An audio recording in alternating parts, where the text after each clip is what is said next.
Broadcasting live from atop the Rocky Mountains, the crossroads of the West. You are listening to the Liberty RoundTable Radio Talk Show. Must see movie, ladies and gentlemen. It's called A Great Awakening. My headline: Fire, Faith, and the Spirit of Liberty that built the American Revolution. Incredible movie. You gotta see it. Donald cries wolf again. Young leadership. Boy, do we need it. Birthright Citizenship.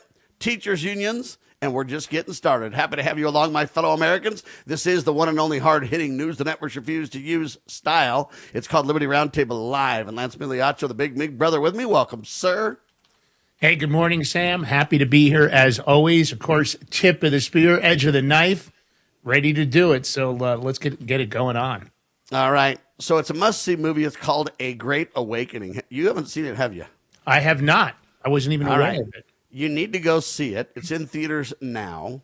It's the story of revival, courage, and the spiritual awakening that helped define America, that helped build our country. So it's about a guy by the name of George Whitfield, if you've studied history.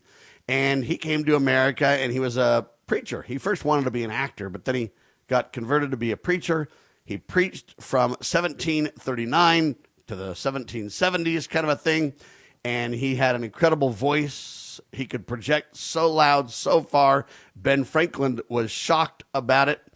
Benjamin Franklin became friends with him, published a lot of his journals and publications and sermons, and they were great friends. And, you know, Benjamin Franklin was a deist in the beginning. A deist is kind of the idea that, hey, God exists, but he kind of wound up the world like a clock and kind of walked away. Just let it kind of tick down on its own. But he eventually, over time, through the influence of George Whitfield and others, Benjamin Franklin eventually kind of realized that God does involve himself in the affairs of men. And then over time, he kind of understood more and more and more and left his deist views and realized that God is intimately involved in our lives.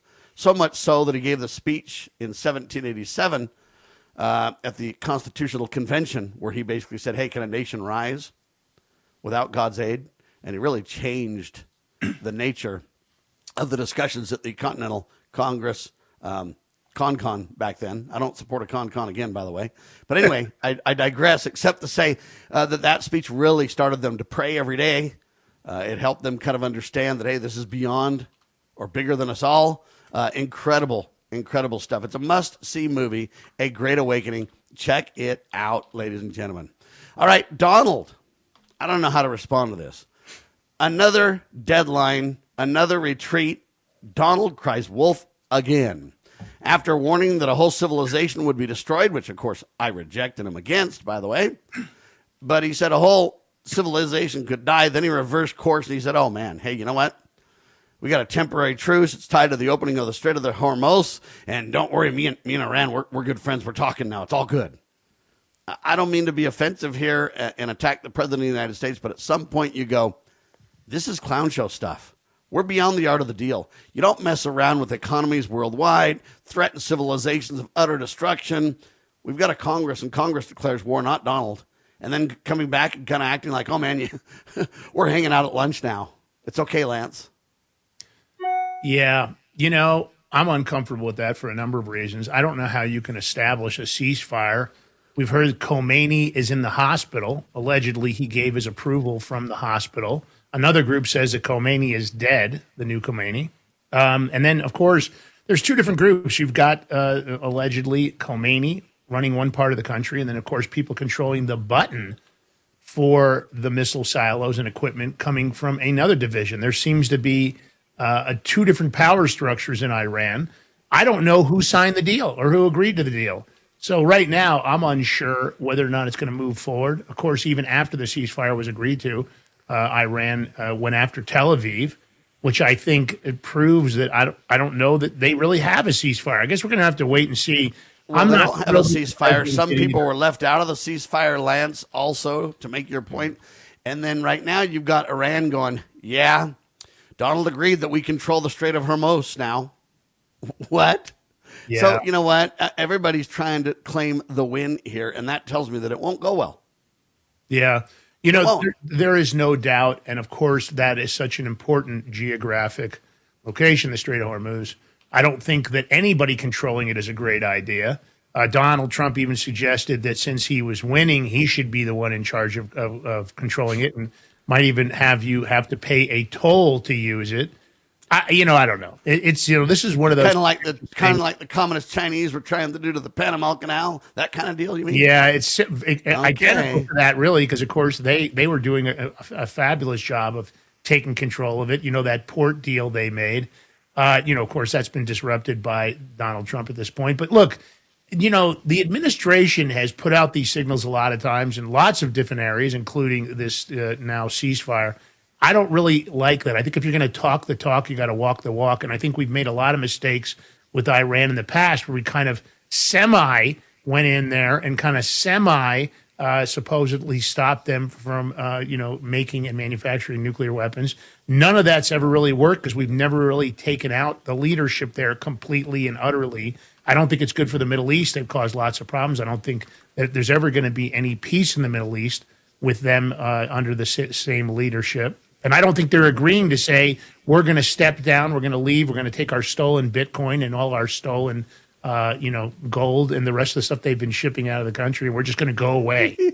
I don't think that'll never happen. They've never done it before. Why would they change now? No. That's kind of the problem. And the real issue in my mind is when you have that kind of rhetoric and you throw those kind of words around and then you back off and then you this and that, no one knows what you're going to do. At some point, you become like those third world kind of dictator guys where it's like, oh, man, they just threaten everything else and you never know what they're going to do and you can't trust them. And, I mean, if I'm Iran right now or any other country that's kind of in the middle and not knowing what to do, I'm kind of going, man, Trump sounds like the crazy guy on the block now. He's going to just obliterate a whole civilization. Oh, hold on. We're best friends. We're eating Cuban sandwiches together. It's incredible. What? Yeah. Are you kidding me right now? And I'm telling you, he's lost the argument because every time he does that, they take or claim something bigger. So the Strait of Hormuz, he lost there, and he knows it. Now they claim they control it.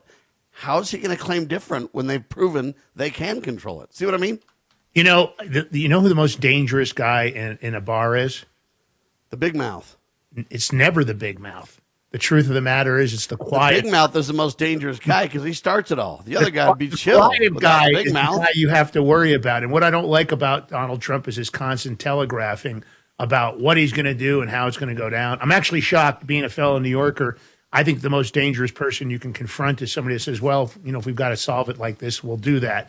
It's never the guy screaming and yelling. He's never the person that's dangerous, when it comes to anything. Yeah, I'm saying the big mouth's dangerous because the other guys would just be mellow if he didn't do all that crap. And at some point, you just got to deal with the danger guy, the big mouth guy. I think there's only one way to fix Iran. You've got to utterly remove all that leadership. The Iranian people have been suppressed. They've been murdered. They've been attacked. They've been, just about everything on the dictator's playbook has happened to them. I don't think this is fixable with any kind of a nice. Again, I'm not trying to promote World War III, but I think if you're going to go in and say you're going to clean up a country, then it's going to be time to do it. And I would bet that if we asked our allies in that area what their concerns was, supposedly Pakistan was implemental in, helping get this deal done behind the scenes. But I don't really, I don't think Pakistan are the ones that are dealing with the consequences of what's happened in the Middle East.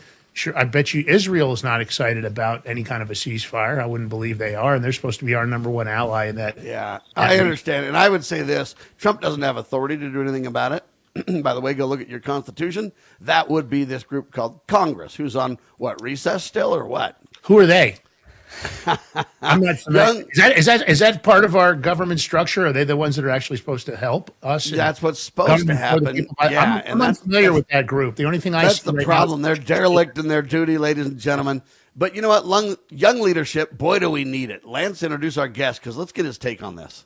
Yeah, I'm excited. So, Gregory, had done our show over at the Big Mig Show. Gregory Lyakhov. Listen, he's an interesting guy. I'm really impressed. He's of course, the youngest syndicated journalist in the nation.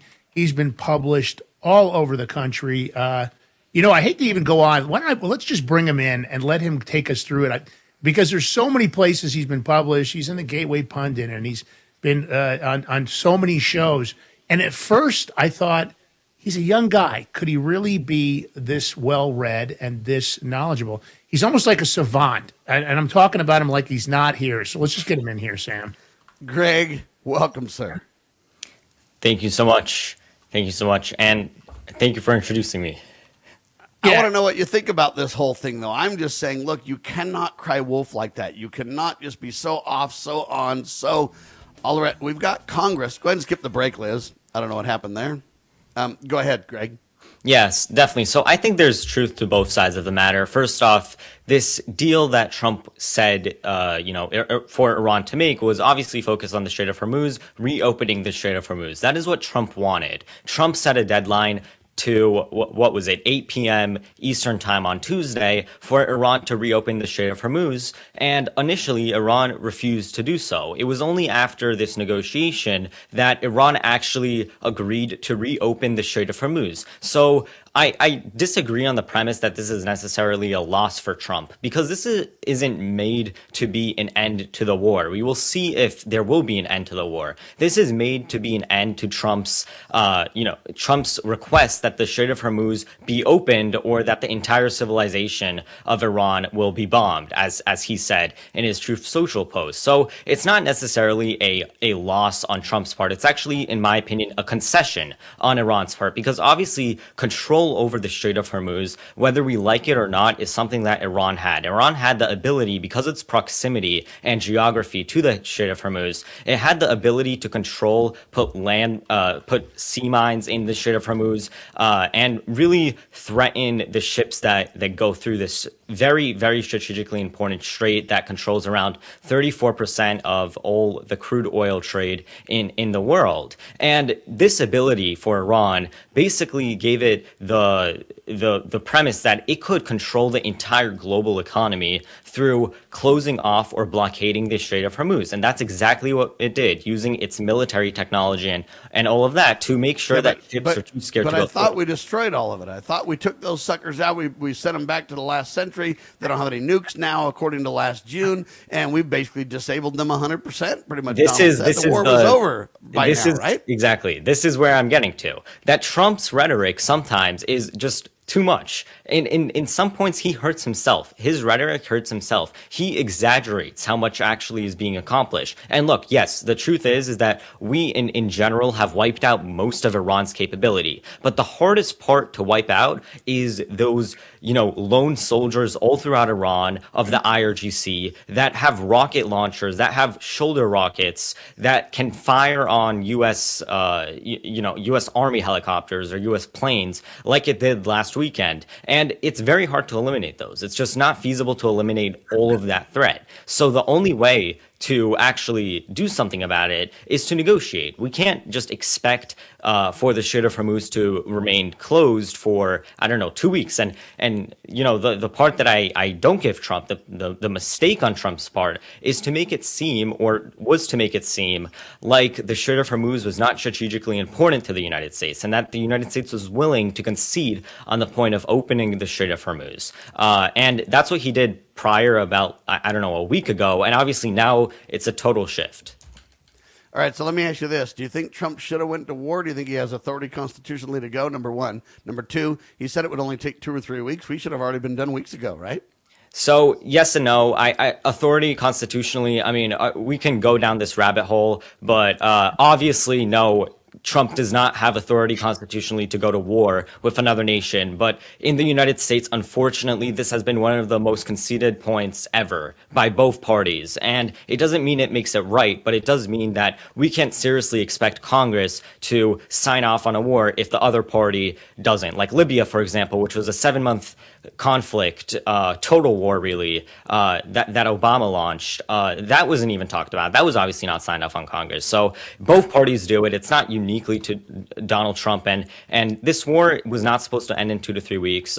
It was 4 to 6 weeks was the timeline. It's looking like it's a little bit longer than that. But look, Iran was the 15th strongest military in the world. It's not surprising that it's going to be a little bit difficult to actually destroy it. And whether I believe Trump should have launched it, I think there's a yes and no answer. Obviously, Iran is one of the biggest threats to American sovereignty and, in general, the safety of U.S. troops abroad and stability in the Middle East. However, Trump has tended to focus significantly more on foreign policy than domestic policy in the last year. And this obviously has its implications. With the midterms coming up, people don't necessarily see the immediate benefits of going to war, capturing Maduro, or going to war with Iran. They're going to be long-term benefits, but not immediate benefits. For the midterm, people want to see immediate benefits. People want a reason to vote for Donald Trump. And Donald Trump has not provided that reason because everything he has done so far is long-term. And when you say vote for Donald Trump, you really mean Team Trump in the sense the Republicans,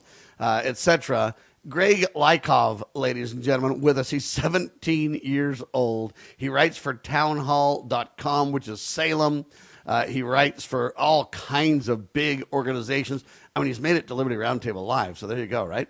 All I'm telling you is this guy understands a lot about what's happening around the world. But let's turn domestic for a second as well, because, Trump doesn't have the authority to go to war, but he's already done it. So you're right. We live in the real. We teach to the ideal, but live in the real. That's for sure.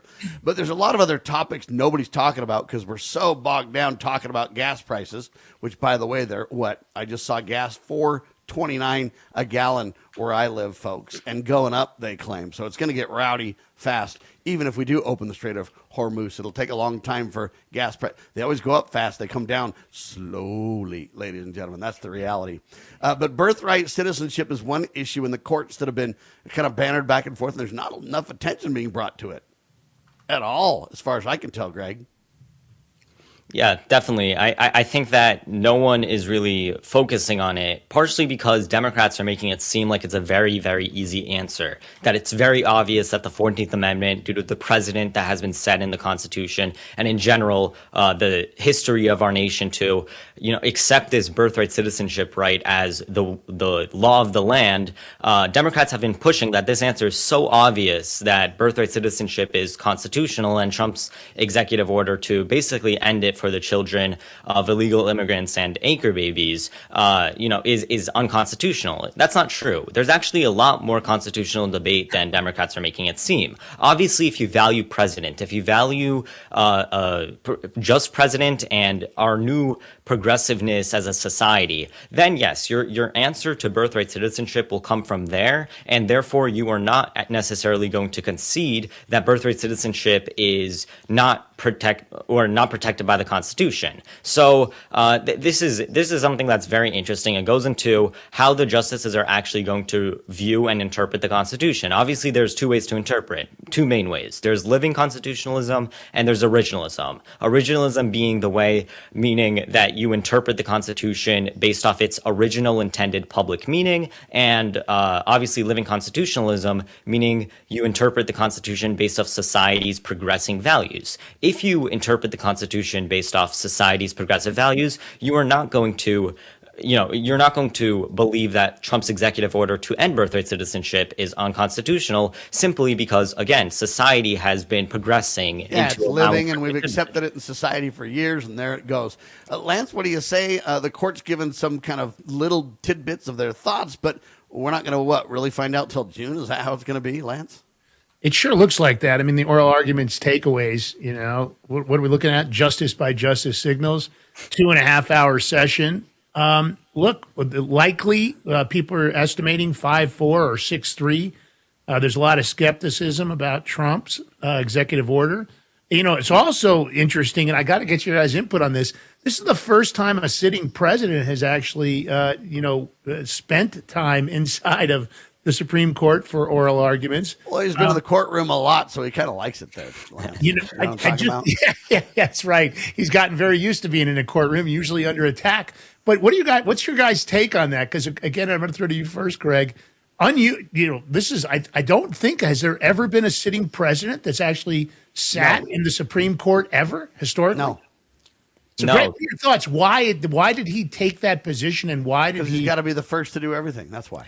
Greg? I think there's truth to both that he just wanted to, This was an important thing in his administration, and he wanted to be there for this moment, but also because he obviously wanted to show a little bit of pressure to the conservative justices, especially the justices that he appointed. Did that pressure really work? I don't believe so. If you look at the questions, if you listen to the oral argument, the questions were very hostile. It did not seem as if any pressure of Trump being there actually came onto the justices, but that was, in my opinion, the intent. That was obviously unsuccessful based off the questions. Well, and their intent was to say, see, even the president can't influence us. Yeah. We're above partisan politics. And so they really wanted to demonstrate that, and they did to some degree. However, here's the bottom line, though. I think we need Congress if we're going to go to war. And I think Congress needs to decide this, too. If you look at the immigration realities, yes. Congress is the body that needs to decide this. Aren't these clowns on vacation still, Greg, or have they come back yet? I can never keep track. No, I believe they're still on vacation, but they're not going to do anything. I obviously, but that's where the responsibility is. If you believe in the Constitution and checks and balances, either way you interpret the Constitution, they're still in charge unless that's changed recently. Yes and no. It depends. Obviously, the enforcement clause of the Constitution of the 14th Amendment gives Congress the ability to enforce the amendments. Therefore, Congress could decide what the subject of jurisdiction thereof means in the citizenship clause. But whether they're actually going to do so is a completely other question, because, this Congress has done nothing. It has been they have been basically sitting ducks. They have not been doing anything, not even passing the SAVE Act. So I have trouble believing that they would actually do anything regarding birthright citizenship if they can't get something passed as simple as voter ID. Well, and we claim the courts have become the strongest branch of government. That's only because of the dereliction of the duty of Congress, in my view. And that's kind of part of the problem here, folks, is we are obliterating the checks and balances right now. The courts are deciding things. Executive order decides things. Now it's just a battle of who's got more mojo, Donald or, the courts. And so that's kind of the showdown, while Congress tries to just basically cash checks and ignore everything they're supposed to be doing. Greg Lyakhov with us, ladies and gentlemen. This is serious business because really, does the Constitution mean anything today, Greg? I think yes. I think that there's certain ways our country was founded, and each branch can test their limits. Each branch can test the amount of extent that it goes. Like the executive can expand its power under the executive, but our constitutional framework was designed for that. It was designed to be durable. So that is not the biggest threat. The biggest threat is when a branch with credibility starts expanding its power and expanding to completely other branches. I'll give you an example. Living constitutionalism of the Supreme Court, where the Supreme Court justices are using judicial activism to make their rulings and influence society rather than using the actual law and application on the books to make their rulings. That is by far the biggest threat to checks and balances right now. They just need to be impeached when they do that, and then they'd stop. Yeah. But of course, oversight and impeachment, an unused tool. They talk about sanctions. We don't even see those. And of course, the subject matter jurisdiction of our federal government was supposed to be specific to 17, subject matters, and that's not the case. And my question is, when does the living, breathing portion of the document go beyond its restrictions? Is it unconstitutional? Is it non-constitutional? These are terms you could throw around. And then you have to add in the fact that a judiciary that is biased, that when they put those robes on, the idea is that they're supposed to leave that bias at the door, that it's supposed to be a neutral playing field. Well, let me throw it out to you like this. If the supreme law is living and breathing and changeable on the whims of society, then I need you to give me a list of laws that I can just live and breathe into breaking, because I can get rich if I do that. So that's kind of where we are, and that's why I don't believe in the living, breathing lie, that the Constitution is just living and breathing. Because otherwise, I can take every law and say, I just killed that guy. But I mean, the living and breathing thing, I needed to because he had a lot of money, and I want that money. See, where does it end? And I know I'm being absurd by demonstrating the absurd. I get it. But the point cannot be denied. If it's living and breathing, who decides where it lives and where it breathes, to the point of stretching it beyond recognition of our founders and the intent and the rule? Let me say it again, the rule of law. Ladies and gentlemen, I'm Sam Bushman. I got Lance Migliaccio with me, thebigmig.com. They're everywhere. Rumble, YouTube, everywhere. They're even on Liberty News Radio. And then we've also got the youngest syndicated journalist. You got to dig it, Greg Lyakhov. He's everywhere, man. Townhall.com, published everywhere. Listening to him, you can see why, right? We need to be having the young involved in these decisions we make in America, don't we? God save our republic.